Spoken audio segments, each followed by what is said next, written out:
مولاي صل وسلم دائما أبدا على حبيبك خير الخلق كلهم مولاي صل وسلم دائما نحمده ونصلي على رسوله كريم أما بعد أعوذ بالله من الشيطان الرجيم بسم الله الرحمن الرحيم إن الله وملائكته يصلون على النبي يا أيها الذين آمنوا صلوا عليه وسلموا تسليما. الحمدللہ رب العالمین. ہم رسول اللہ صلی اللہ علیہ وسلم کے حیات مبارکہ اور حیات طیبہ کے کلاس میں آج ہم جو ہے الوداعی آثار اور رفیق الاعلیٰ کی جانب سفر کے بارے میں ہماری کلاس ہے. یعنی جب دعوتی دین مکمل ہو گئی، اب عرب کی نکیل جو ہے وہ اسلام کے ہاتھ میں آ گئی، تو رسول اللہ صلی اللہ علیہ وآلہ وسلم کے جذبات، احساسات، احوال، گفتار، کردار سے ایسی علاماتیں نمودار ہونا شروع ہوئیں جن سے معلوم ہوتا تھا کہ اب آپ صلی اللہ علیہ وآلہ وسلم یعنی اس حیات یا اس جہانی فانی کے جو ہے باشندگان کو الوداع کہنے والے ہیں. مثلا یہ کہ آپ صلی اللہ علیہ وسلم رمضان المبارک میں 10 دن اعتکاف فرمایا کرتے تھے، اور اسی رمضان میں آپ صلی اللہ علیہ وسلم نے 20 دن اعتکاف فرما لیا. حضرت جبرائیل علیہ السلام آپ کو اس سال جو ہے 2 مرتبہ دور قرآن کا کرایا، جبکہ ہر سال 1 مرتبہ دور کرایا کرتے تھے. آپ صلی اللہ علیہ وآلہ وسلم نے حجۃ الوداع میں بھی فرمایا کہ مجھے معلوم نہیں، شاید اس سال کے بعد میں اپنے اس مقام پر تم لوگوں سے کبھی مل سکوں. اور آپ صلی اللہ علیہ وسلم نے جمرہ عقبہ کے پاس فرمایا کہ مجھ سے اپنے حج کے اعمال سیکھ لو، کیونکہ میں اس سال کے بعد غالباً حج نہ کر سکوں گا. آپ صلی اللہ علیہ وآلہ وسلم پر ایامی تشریق کے وسط میں سورہ نصر نازل ہوئی، اور جس سے آپ صلی اللہ علیہ وآلہ وسلم نے سمجھ لیا تھا کہ اب دنیا سے روانگی کا وقت آ پہنچا ہے. اب آپ صلی اللہ علیہ وآلہ وسلم 11 سفر میں آپ صلی اللہ علیہ وسلم دامن احد میں تشریف لے گئے اور شہداء کے لیے دعا کی، اور پھر جو ہے ایک روز نصف شب آپ صلی اللہ علیہ وسلم بقیع تشریف لے گئے اور اہل بقیع کے لیے دعائے مغفرت فرمایا کہ اے قبر والو، تم پر سلام، تم لوگ جس حال میں ہیں اس کے مقابلے میں وہ حال تمہیں مبارک ہو. یعنی جو لوگ جس حال میں ہیں اس کے مقابلے میں جس حال میں تم ہو وہ حال تمہیں مبارک ہو. فتنے تاریک رات کے ٹکڑوں کی طرح ایک کے پیچھے ایک چلے آ رہے ہیں. اور اس کے بعد جو ہے آپ صلی اللہ علیہ وآلہ وسلم نے اہل قبور کو بشارت دی، اور 29 سفر روز دوشنبہ کو رسول اللہ صلی اللہ علیہ وآلہ وسلم ایک جنازے میں بقیع تشریف لے گئے. واپسی پر راستے ہی میں سر مبارک میں درد شروع ہو گیا اور حرارت اتنی تیز ہو گئی کہ سر پر پٹی باندھ لی، اور آپ صلی اللہ علیہ وآلہ وسلم کے پٹی پر بھی وہ حرارت محسوس ہونے لگی. آپ صلی اللہ علیہ وآلہ وسلم مرض الموت کا یعنی یہ آپ کا آغاز تھا. آپ صلی اللہ علیہ وآلہ وسلم نے اسی حالت مرض میں 11 دن نماز پڑھائی، اور مرض کی جو کل مدت ہے وہ جو ہے 13 یا 14 دن تھی. رسول اللہ صلی اللہ علیہ وآلہ وسلم جو آپ کی طبیعت جب زیادہ خراب ہو گئی تو اس دوران آپ صلی اللہ علیہ وآلہ وسلم ازواج و مطہرات سے پوچھتے رہتے تھے کہ کل میں کہاں رہوں گا، یعنی کل کس کی باری ہوگی. تو اس سوال سے آپ صلی اللہ علیہ وسلم کا مقصود تھا کہ ازواج و مطہرات سمجھ گئیں، چنانچہ انہوں نے اجازت دے دی کہ آپ صلی اللہ علیہ وآلہ وسلم جہاں چاہیں رہیں، کیونکہ آپ صلی اللہ علیہ وسلم اس تکلیف میں ایک جگہ سے دوسری جگہ جانے میں کیا ہے آپ صلی اللہ علیہ وسلم کو تکلیف محسوس ہو رہی تھی. اور اس کے بعد آپ صلی اللہ علیہ وسلم نے حضرت عائشہ رضی اللہ عنہا کے مکان میں منتقل ہو گئے. اور جب منتقل ہو رہے تھے تو حضرت فضل ابن عباس اور علی بن ابی طالب رضی اللہ عنہ کا سہارا لے کے ان دونوں کے درمیان چل رہے تھے. سر پر پٹھی بندھی ہوئی تھی اور اسی کیفیت کے ساتھ آپ صلی اللہ علیہ وآلہ وسلم حضرت عائشہ رضی اللہ عنہ کے مقام میں تشریف لائے. پھر حیات مبارکہ کا آخری ہفتہ وہیں گزارا. حضرت عائشہ رضی اللہ عنہ معزدات جو ہے معزتین رسول اللہ صلی اللہ علیہ وآلہ وسلم پر پڑھتی تھی اور دم کرتی تھی اور امید کی برکت سے وہ پڑھتی تھی. پھر آپ صلی اللہ علیہ وآلہ وسلم کے ہاتھوں پہ یعنی انہی مبارک ہاتھوں پر دم کرتی تھی اور آپ صلی اللہ علیہ وسلم کے جسم مبارک پر وہ ہاتھ پھیرتی تھی. وفات سے 5 دن پہلے رسول اللہ صلی اللہ علیہ وسلم کو یعنی بدھ کے روز جسم میں حرارت جو تھی وہ مزید اس میں شدت آ گئی, تکلیف بڑھتی گئی اور غشی آپ صلی اللہ علیہ وسلم پر طاری ہو گئی. آپ صلی اللہ علیہ وآلہ وسلم نے فرمایا کہ مجھ پر مختلف کنوؤں سے 7 مشکیزیں یعنی لے آئے, اس کا پانی بہا دو, اب لوگوں کے پاس جا کر میں وصیت کر سکوں. اسی کی تکمیل کرتے ہوئے آپ صلی اللہ علیہ وآلہ وسلم کو ایک لگن میں بٹھا دیا گیا اور آپ صلی اللہ علیہ وسلم کے اوپر اتنا پانی ڈالا گیا کہ آپ صلی اللہ علیہ وسلم بس بس کہنے لگے. اس وقت آپ صلی اللہ علیہ وسلم نے کچھ تکلیف میں کمی محسوس کی اور آپ صلی اللہ علیہ وسلم مسجد تشریف لے گئے. سر پر پٹی بندھی ہوئی تھی, ممبر پر تشریف فرما ہوئے اور بیٹھ کر خطبہ دیا. صحابہ کرام ارد گرد جمع تھے. فرمایا کہ یہود و نصارہ پر اللہ کی لعن ہو کہ انہوں نے اپنے انبیاء کے قبروں کو مساجد بنایا. اور ایک روایت میں یہ بھی ہے کہ آپ صلی اللہ علیہ وسلم نے فرمایا کہ یہود و نصارہ پر اللہ کی مار ہو کہ انہوں نے اپنے انبیاء علیہ الصلوۃ والسلام کی یعنی قبروں کو مسجد بنایا. تم لوگ میری قبر کو یعنی بت نہ بنانا کہ اس کی پوجا کی جائے. پھر آپ صلی اللہ علیہ وآلہ وسلم نے اپنے آپ کو قصاص کے لیے پیش کیا. فرمایا کہ میں نے کسی کی پیٹھ پر کھوڑا مارا ہو یا میری جو ہے نا تو میری پیٹھ مبارک حاضر ہے, اور جو ہے اگر کوئی بھی یعنی ہے تو بدلہ لے سکتے ہیں. اس کے بعد آپ ممبر سے نیچے تشریف لے آئے اور ظہر کی نماز پڑھائی. ممبر پر تشریف لے گئے اور پھر آپ صلی اللہ علیہ وسلم نے اپنی پچھلی باتیں پھر دوبارہ دہرائیں اور آپ صلی اللہ علیہ وسلم نے فرمایا کہ اگر میرے ذمے کسی کا قرض ہے تو وہ بھی بتا دیں. یعنی جب آپ صلی اللہ علیہ وسلم نے یہ باتیں دوبارہ دہرائی تو ایک شخص کھڑا ہوا, اس نے کہا کہ یا رسول اللہ یعنی آپ صلی اللہ علیہ وسلم کے کیا ہے میرے ذمے 3 درہم ہے. یعنی 3 درہم تو کوئی چیز نہیں ہے, لیکن رسول اللہ صلی اللہ علیہ وسلم اتنا زیادہ اس بات کو دہرا رہے ہیں اور وہ یہ سمجھے کہ اگر میں نے نہ کہا شاید یہ بات صحیح نہیں ہوگی. تو اس پر آپ صلی اللہ علیہ وسلم نے یعنی آپ صلی اللہ علیہ وسلم کے سامنے کوئی غریب آیا تھا اور اس وقت آپ صلی اللہ علیہ وسلم نے ان سے 3 درہم لیے تھے اور وہ اس غریب کو صدقہ کیے تھے. تو آپ صلی اللہ علیہ وسلم نے فضل بن عباس رضی اللہ عنہ سے فرمایا کہ انہیں ادا کریں. اس کے بعد وصیت فرمائی انصار کے بارے میں کہ میں تمہیں انصار کے بارے میں وصیت کرتا ہوں کیونکہ وہ میرے قلب و جگر ہیں. انہوں نے اپنی ذمہ داری پوری کر دی مگر ان کے حقوق باقی رہ گئے ہیں,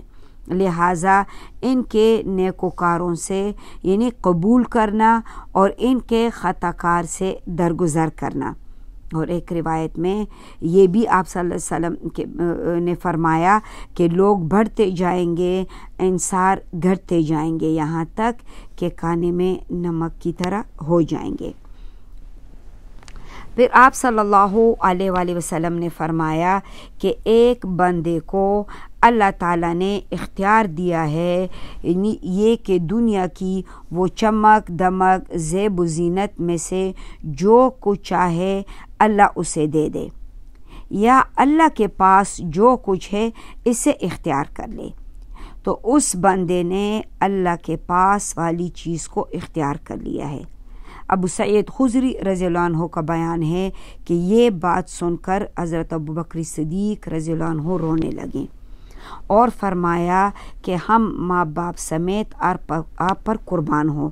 تو اس پر ہمیں تعجب ہوا کہ ابوبکر صدیق رضی اللہ عنہ کیوں رو رہے ہیں، کیونکہ آپ صلی اللہ علیہ وآلہ وسلم تو ایک شخص کی بات کر رہے ہیں کہ اسے اختیار دیا گیا ہے کہ دنیا کی چمک اور دمک زیب و زینت میں سے جو وہ چاہے لے لے، یا اللہ جو ہے نا اسے دے دے، یا اللہ کے پاس جو کچھ ہے وہ اسے اختیار کر لے۔ اور اس پر آپ ابوبکر صدیق رضی اللہ عنہ فرما رہے ہیں، کہہ رہے ہیں کہ ہم اپنے ماں باپ سمیت آپ پر قربان ہوں۔ لیکن چند دن بعد یہ بات واضح ہوئی کہ جس بندے کو اختیار دیا گیا تھا وہ تو خود رسول اللہ صلی اللہ علیہ وآلہ وسلم تھے، اور ابوبکر صدیق رضی اللہ عنہ ہم میں سب سے زیادہ صاحب علم تھے۔ رسول اللہ صلی اللہ علیہ وآلہ وسلم نے فرمایا، مجھ پر اپنی رفاقت اور اپنے مال میں سے سب سے زیادہ صاحب احسان جو ہے وہ حضرت ابوبکر صدیق رضی اللہ عنہ ہیں۔ اگر میں اپنے رب کے علاوہ کسی اور کو خلیل بناتا تو ابوبکر صدیق رضی اللہ عنہ کو خلیل بناتا، لیکن ان کے ساتھ اسلام کی اخوت اور محبت کا تعلق ہے۔ مسجد میں کوئی دروازہ باقی نہ چھوڑا جائے بلکہ اسے لازماً بند کر دیا جائے سوائے ابوبکر صدیق رضی اللہ عنہ کے دروازے کے۔ اب 4 دن پہلے وفات سے جمعرات کو جب آپ صلی اللہ علیہ وآلہ وسلم سخت تکلیف سے دوچار تھے، فرمایا لاؤ میں تمہیں جیسے کہ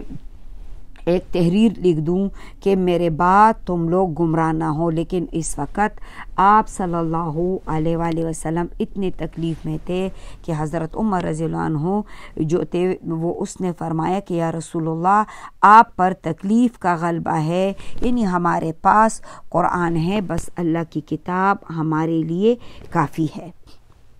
آپ صلی اللہ علیہ وآلہ وسلم نے فرمایا کہ جو ہے انہی لشکر اسامہ کے بارے میں آپ صلی اللہ علیہ وسلم نے وصیت کی، اور یعنی جو وصیتیں آپ کرنا چاہ رہے تھے وہ لشکر اسامہ کے بارے میں اور نماز کے بارے میں اور لونڈیوں اور غلاموں کے بارے میں کہ ان کا خیال رکھنا۔ جب رسول اللہ صلی اللہ علیہ وآلہ وسلم مرض کی شدت کے باوجود اس دن تک یعنی وفات سے 4 دن پہلے جمعرات تک تمام نمازیں خود پڑھایا کرتے تھے، اس روز بھی مغرب کی نماز آپ صلی اللہ علیہ وسلم نے پڑھائی اور اس میں سورہ المرسلات اور عرفن تک پڑھی۔ عشاء کے وقت مرض میں ثقل اتنا زیادہ ہو گیا کہ مسجد میں جانے کی طاقت نہ رہی۔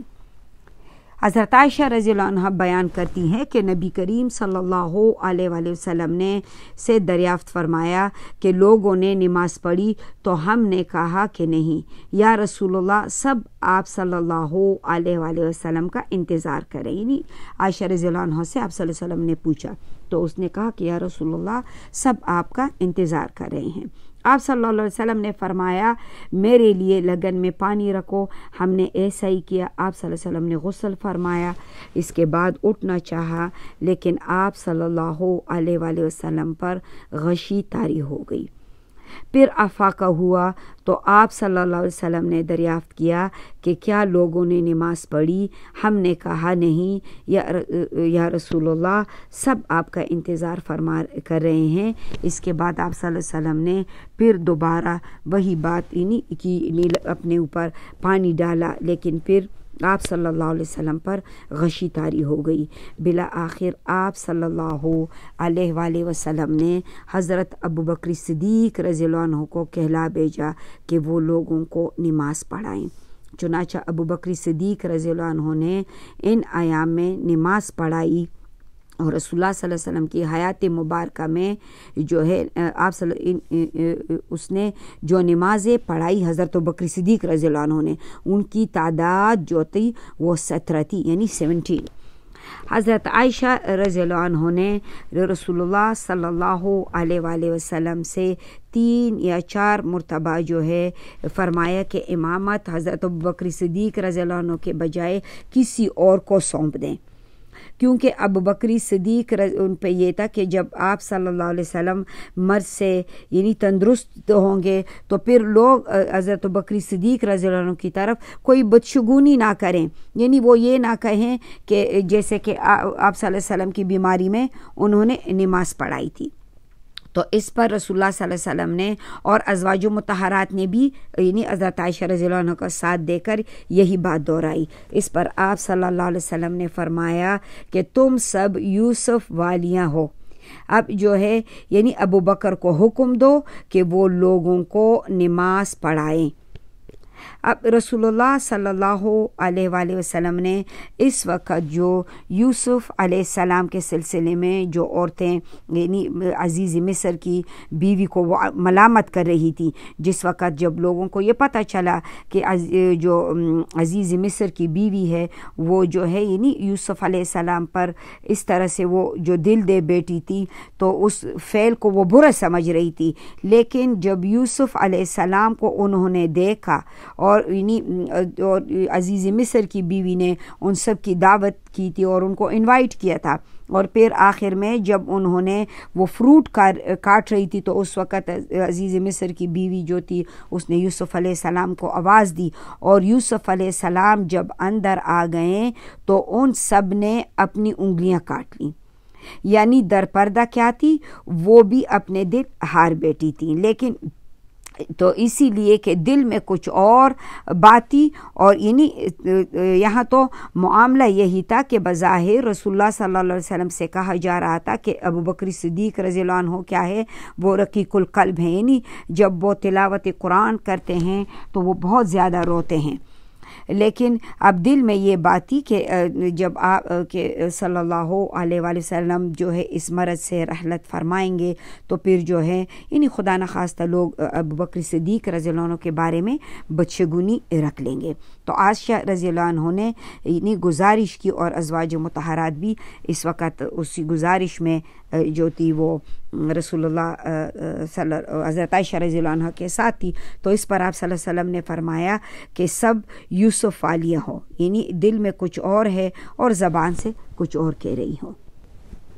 اچھا، اب ہفتہ اور اتوار کو رسول اللہ صلی اللہ علیہ وسلم نے اپنی طبیعت میں قدری تخفیف محسوس کی، چنانچہ 2 آدمیوں کے درمیان چل کر ظہر کی نماز کے لیے تشریف لائے۔ اس وقت ابوبکر صدیق رضی اللہ عنہ صحابہ کرام کو نماز پڑھا رہے تھے، آپ کو دیکھ کر پیچھے ہٹنے لگے، آپ نے اشارہ فرمایا پیچھے نہ ہٹے، اور لانے والوں نے فرمایا کہ مجھے ابوبکر صدیق رضی اللہ عنہ کے بازو میں بٹھا دیں، اور چنانچہ آپ صلی اللہ علیہ وسلم کو حضرت ابوبکر صدیق رضی اللہ عنہ کے بائیں طرف بٹھا دیا گیا۔ پھر ابوبکر صدیق رضی اللہ عنہ نے نماز کی جو ہے وہ اقتدا کر رہے تھے، اور صحابہ کرام جو تھے وہ تکبیر سنا رہے تھے۔ اب وفات سے 1 دن پہلے بروز اتوار کے دن رسول اللہ صلی اللہ علیہ وآلہ وسلم نے اپنے تمام غلاموں کو آزاد فرمایا، اور اس کے پاس آپ صلی اللہ علیہ وسلم کے پاس 7 دینار تھے، انہیں صدقہ کر دیا، اپنے ہتھیار جو تھے مسلمانوں کو ہبہ فرمائے، رات میں یعنی جو کچھ تھا سب کچھ اللہ کی راہ میں دے دیا، یہاں تک کہ رات کو چراغ جلانے کے لیے عائشہ رضی اللہ عنہ نے پڑوسن سے تیل ادھار لے لیا۔ آپ صلی اللہ علیہ وآلہ وسلم کی زہرا ایک یہودی کے پاس جو تھی وہ 30 سا یعنی کوئی 75 کلو جو کہ عوض رکھی ہوئی تھی۔ حضرت انس رضی اللہ عنہ بیان کرتے ہیں کہ پیر کے روز جو تھے نماز فجر میں مسلمان مصروف تھے کہ ابوبکر صدیق رضی اللہ عنہ امامت فرما رہے تھے کہ اچانک رسول اللہ صلی اللہ علیہ وسلم نے حضرت عائشہ رضی اللہ عنہ کے حجرے کا پردہ ہٹایا۔ صحابہ کرام جو تھے وہ صف باندھے ہوئے نماز میں مصروف تھے، لیکن نظر ڈالی اور تبسم فرمایا۔ ادھر ابو بکر صدیق رضی اللہ عنہ یعنی پیچھے کی طرف ہٹنے لگے کہ صف میں جا ملیں۔ انہوں نے سمجھا کہ رسول اللہ صلی اللہ علیہ وسلم نماز کے لیے تشریف لانا چاہتے ہیں۔ حضرت انس رضی اللہ عنہ بیان کرتے ہیں کہ رسول اللہ صلی اللہ علیہ وسلم کے اس اچانک ظہور سے مسلمان اس قدر خوش ہوئے کہ چاہتے تھے کہ نماز کے اندر فتنے میں پڑ جائیں، یعنی آپ صلی اللہ علیہ وآلہ وسلم کی مزاج پرسی کے لیے نماز توڑ دیں، لیکن رسول اللہ صلی اللہ علیہ وسلم نے اپنے ہاتھ کے اشارے سے فرمایا اپنی نماز کو پوری کر لو، اور پھر حجرے کے اندر تشریف لے گئے اور پردہ گرا دیا۔ اب اس کے بعد آپ صلی اللہ علیہ وسلم پر دوسری نماز کا وقت نہیں آیا۔ دن چڑھتے چاش کے وقت آپ صلی اللہ علیہ وآلہ وسلم نے اپنی صاحبزادی سیدہ فاطمہ رضی اللہ عنہ کو بلایا اور فرمایا ان سے سرگوشی کی۔ جب سرگوشی کی تو وہ رونے لگی۔ پھر آپ صلی اللہ علیہ وآلہ وسلم نے انہیں بلایا اور پھر سرگوشی کی تو وہ ہنسنے لگی۔ حضرت عائشہ رضی اللہ عنہ بیان کرتی ہیں کہ بعد میں ہمارے درمیان ہمارے دریافت کرنے پر انہوں نے بتایا کہ نبی کریم صلی اللہ علیہ وآلہ وسلم نے سرگوشی کرتے ہوئے بتایا کہ آپ صلی اللہ علیہ وآلہ وسلم اس مرض میں وفات پائیں گے، اسی لیے میں روئی۔ پھر آپ صلی اللہ علیہ وآلہ وسلم نے بتایا کہ میں آپ کے اہل و عیال میں سب سے پہلے آپ کے پیچھے جاؤں گی، جس پر میں ہنس پڑی۔ سبحان اللہ، یعنی جو اپنے موت کے اطلاع پر اپنے ابا جان سے ملنے پر اتنی خوش ہوئی کہ وہ ہنس پڑی۔ نبی کریم صلی اللہ علیہ وآلہ وسلم نے حضرت فاطمہ رضی اللہ عنہ کو یہ بشارت دی تھی کہ آپ ساری خواتین کی سیدہ یعنی سردار ہیں۔ اس وقت رسول اللہ صلی اللہ علیہ وسلم جس تکلیف سے دو چار تھے، اس سے دیکھ کے فاطمہ رضی اللہ عنہ جو تھی بے ساختہ اٹھ پڑی، ہائے ابا جان کی تکلیف۔ آپ صلی اللہ علیہ وسلم نے فرمایا تمہارے ابا جان پر آج کے بعد کوئی تکلیف نہیں۔ آپ صلی اللہ علیہ وآلہ وسلم نے حسن اور حسین رضی اللہ عنہما کو بلایا اور چوما، ان کے بارے میں خیر کی وصیت فرمائی، ازواج و مطہرات کو بلایا، انہیں واعظ اور نصیحت کی۔ ادھر لمحہ بلمحہ تکلیف بڑھتی جا رہی تھی۔ اس زہر کا اثر بھی ظاہر ہونا شروع ہو گیا جس سے آپ صلی اللہ علیہ وآلہ وسلم کو خیبر میں کھلایا گیا تھا۔ چنانچہ آپ صلی اللہ علیہ وسلم نے حضرت عائشہ صدیقہ رضی اللہ عنہ سے فرماتے تھے کہ اے عائشہ، خیبر میں جو کھانا میں نے کھایا تھا اس کی تکلیف برابر محسوس کر رہا ہوں۔ اس وقت مجھے محسوس ہو رہا ہے کہ اس زہر کے اثر سے میری رگ جان کٹی جا رہی ہے، اسی لیے صحابہ کا سب کا اس بات پر اتفاق ہے کہ آپ صلی اللہ علیہ وآلہ وسلم شہید ہیں۔ آپ صلی اللہ علیہ وآلہ وسلم نے صحابہ کو وصیت فرمائی، الصلاۃ الصلاۃ وما ملکت ایمانکم، یعنی نماز نماز اور تمہارے زیر دست لونڈیاں اور غلام۔ آپ صلی اللہ علیہ وآلہ وسلم نے کئی بار یہ بات دہرائی۔ پھر آپ صلی اللہ علیہ وآلہ وسلم پر نزاع کی حالت شروع ہو گئی۔ حضرت عائشہ رضی اللہ عنہ نے آپ صلی اللہ علیہ وآلہ وسلم کی اپنے اوپر ٹھیک لگوا دی۔ ان کا بیان ہے کہ اللہ تعالیٰ نے ایک نعمت مجھ پر نازل کی کہ رسول اللہ صلی اللہ علیہ وآلہ وسلم نے میرے گھر میں میری باری کے دن میرے سینے پہ ٹیک لگاتے ہوئے وفات پائی۔ آپ صلی اللہ علیہ وآلہ وسلم کے وفات کے وقت اللہ نے میرا لعاب آپ صلی اللہ علیہ وسلم کے لعاب کے ساتھ اکٹھا کر دیا۔ ہوا یہ کہ عبد الرحمن بن ابی بکر رضی اللہ عنہ آپ کے پاس تشریف لائے اور ان کے ہاتھ میں مسواک تھی۔